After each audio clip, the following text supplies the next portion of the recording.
बिस्मिल्लाहिर्रहमानिर्रहीम।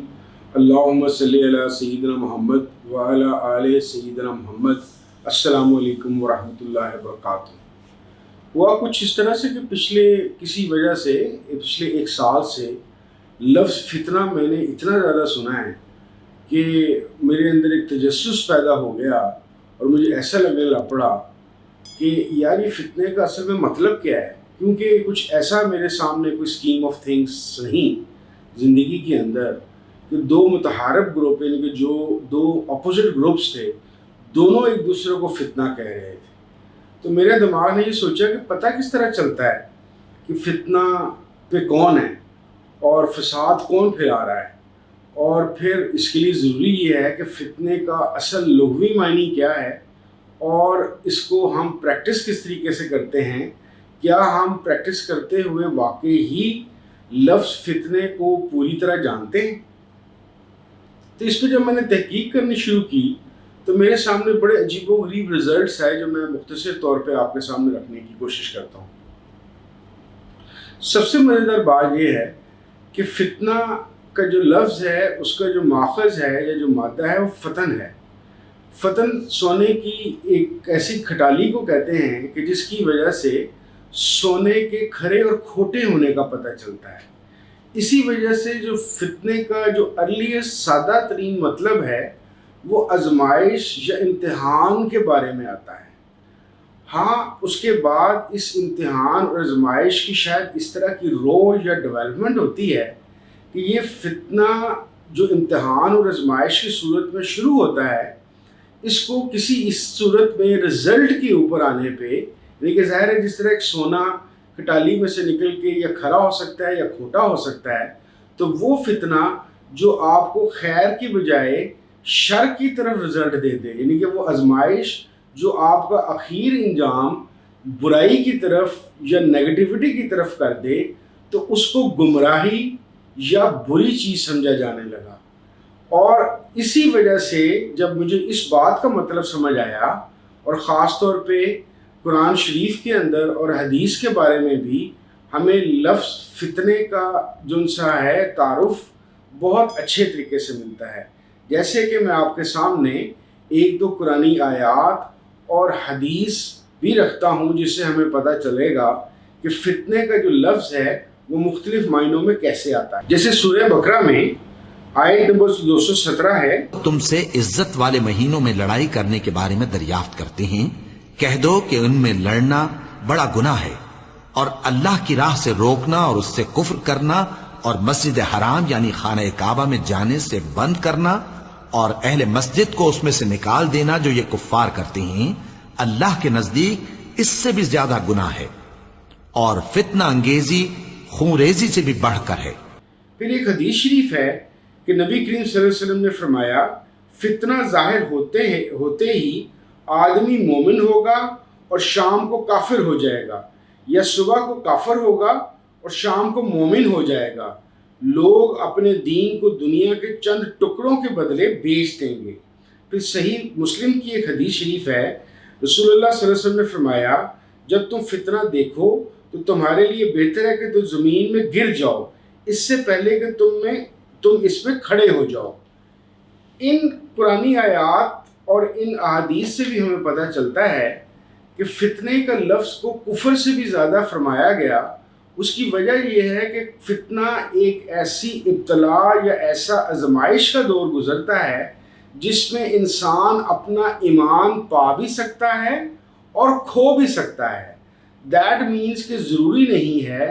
कि फितने का जब माहौल या फितने का जब वक्त शुरू हो उसमें तमाम के तमाम लोग बच जाएं, और ना ये ज़रूरी है कि फितने का माहौल या फितने की इब्तला जब शुरू हो तो उसके अंदर तमाम के तमाम ही गुमराही के अंदर चले जाएं। यानी कि फितने या आजमाइश या इम्तिहान की सूरत में आपके साथ अच्छाई का अंजाम भी हो सकता है और बुराई का भी अंजाम हो सकता है। हम जब अपने इर्द गिर्द देखते हैं तो ज़रा गौर कीजिए कि फितने का आगाज़ कैसे होता है। नॉर्मली जो मेरे देखने सुनने में आया है, फितना नॉर्मली इंसान की तबीयत में जो एक सख्ती और ढीठपन है اور اس کا چیزوں کو سمجھنے کے بجائے اندھی تقلید یا بغیر سوچے سمجھے دوڑتے جانے کے شوق کی وجہ سے فتنے کا کہیں نہ کہیں آغاز ہوتا ہے۔ وہ کیسے کہ جب دو متحارب گروپ دونوں ہی اپنے آپ کو اپنے رہنما یا اپنے مذہب یا اپنے اسکول آف تھاٹ سے منسلک صحیح طور پہ سمجھنا شروع ہو جائیں، اس طور پہ کہ اس کا جو بیسک اسینس ہے، جو اس کی بیسک جسے کہتے ہیں اس کا جو مفہوم اور مطلب ہے، اس کو جانے بغیر ظاہری طور پر کسی چیز کو اندھا ہو کے ماننا اور دوسرے کی پوائنٹ آف ویو کو سمجھنے سے انکار کرنا اور اپنے پوائنٹ آف ویو کو سمجھانے کی بجائے بزور بازو پرتشدد طریقے سے گالم گلوچ سے یا مار کٹائی سے یا جنگ کے میدان کے اندر زبردستی منوانا ہی یہ بات ہے جو نشانی دے دیتا ہے کہ اب معاملہ فتنے کی طرف چلا گیا ہے۔ یہ اس طرح سے بھی ہو سکتا ہے کہ فتنے کا آغاز یا فتنے کا تعارف یا فتنے کا جو ایک قسم کا معاشرے کے اندر یا کسی گروہ کے اندر جنم لینا ہے، وہ بیسکلی قدرت کا ایک ایسا انتظام ہو کہ کھرے کو کھوٹے سے علیحدہ کر لیا جائے۔ بالکل جس طرح سٹارٹ میں نے آپ کو بتایا کہ فتن کا معنی ایک وہ کھٹالی ہے جس سے سونے کے کھرے اور کھوٹے کا پتہ چلتا ہے۔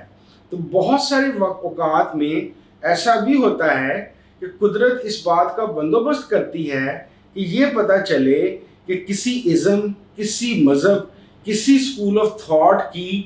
جینوننس کے ساتھ کون لوگ کھڑے ہیں یا کس طریقے سے اس کو سمجھ رہے ہیں یا اس کو کس طریقے سے لے کے چلنے کی کوشش کر رہے ہیں۔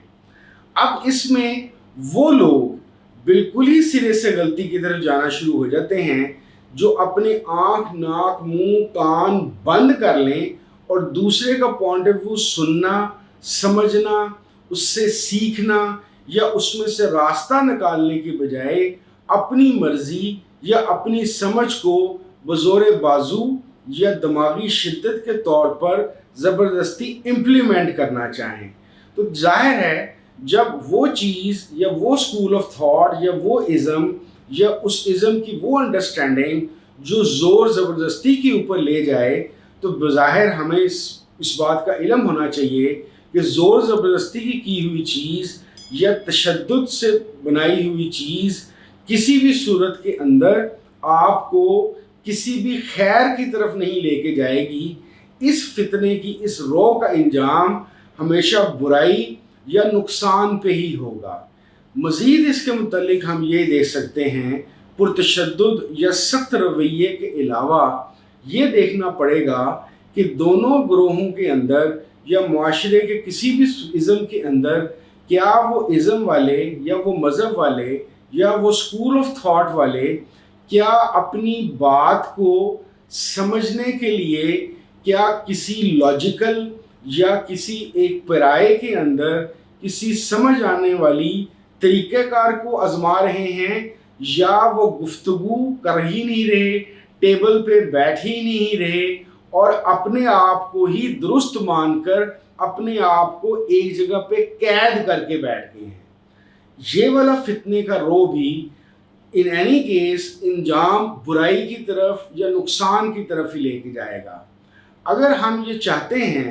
کہ فتنے کا عمل ہو اور فتنے کا عمل کا فیصلہ اگر قدرت کرے اور ہم اس کے اندر سے ایک صحیح کھرے سونے کی طور پہ ابھریں اور کھوٹا ہونے سے بچ سکیں، تو اس کا صرف ایک ہی طریقہ ہوگا کہ اپنی لائف میں آپ جس بھی ازم کو، جس بھی مذہب کو، جس بھی اسکول آف تھاٹ کو مانیں یا اس کو فالو کریں، اس کے بیسک آبجیکٹیوز، بیسک ٹینٹس، یعنی کہ بیسک اس کے جو اغراض و مقاصد ہیں اور بیسک جو اس کے کنسیپٹ ہیں، ان کے متعلق باعقل، باشعور اور ہوش مندی کے ساتھ آپ اس کو مانیں۔ دوسری بات، کبھی بھی آپ اپنے پوائنٹ آف ویو کو زبردستی تھوپنے کی کوشش نہ کریں۔ تیسری بات یہ ہے کہ جس کی وجہ سے کھرے اور کھوٹے کی पहचान होना ज़रा आसानी होती है फितने या इब्तला के दौर में कि ये देखा जाए कि पुरतशद्दुद होने के अलावा और अपनी बात को बग़ैर समझ बूझ के ज़बरदस्ती थोपने के अलावा मुआशरे के इखलाकी तौर पे वो कौन से नॉर्म्स हैं जो किसी एक ग्रुप या एक मानने वालों के अंदर या मौजूद ही नहीं या बहुत कम है। मैंने ऐसे लोगों को भी लड़ते झगड़ते और अपनी मर्जियों को साबित करने की कोशिश करते देखा है कि जो बदकिस्मती से मुआशरे के बुरे या बदअखलाक या बदअनवान या करप्ट लोगों के साथ खड़े होकर उनकी झंडा भी गाड़ने का या लहराने की कोशिश करते रहते हैं। तो ये एक ऑब्वियस सी बात है कि वो लोग जो झूठों, मक्कारों, चोरों, करप्शन और गैर अखलाकी लोगों के साथ खड़े होंगे तो वो फितने की उसी फॉर्म में खड़े रहेंगे और उनको फितना किसी भी सूरत उनको खरा साबित करने की बजाय उन खोटे लोगों को मज़ीद खोटा कर देगा। और सबसे बुरी बात यह है जो हमें कुरान और हदीस शरीफ से बात समझ आती है कि क्यों फितना कुफर से भी बदतर है। कुफर की तो इनकार है, बचत हो सकती है। फितना परवर लोगों के अंदर ये जो ख्वाहिश होती है कि हम जिस चीज़ पे काबिज़ हैं उसको छोड़ें ना, या वो नॉर्म्स जो नेगेटिव हैं या गैर अखलाकी हैं या गैर शरई हैं उसको किसी भी सूरत अपने हाथ से जाने ना दें। उसकी वजह से, ऐसे लोगों की वजह से, उनके फितना परवर होने की वजह से, फितना बाज होने की वजह से मुआशरे में मज़ीद ख़राबियाँ पैदा हो जाती हैं। तो मेरा कहने का मकसद ये था कि हम एक ऐसे दौर में से गुज़र रहे हैं कि जिसको हम मोस्ट मॉडर्न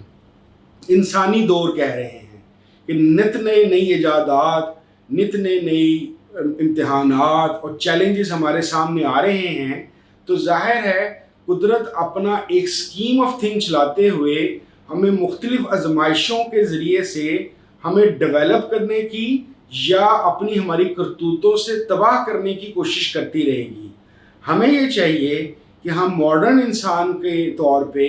और मजहबी वो मज़ाहिब जिन्होंने इखलाक, मोहब्बत और प्यार का सबक और दर्स दिया है उसको फॉलो करते हुए हम ये ज़रूर कोशिश करें कि अपने आप के अंदर या अपने गिरबान में झांक के अपने अकायद, अपने अल्फाज, अपने तरीक़ाकार के ऊपर ज़रूर ज़ोर दें। अपने जिस्म को और अपने जहन को वो खटाली बनाएं जिसके अंदर से हम खुद भी खरे और खोटे की पहचान कर सकें। बहुत शुक्रिया। अस्सलाम वालेकुम व रहमतुल्लाहि व बरकातहू।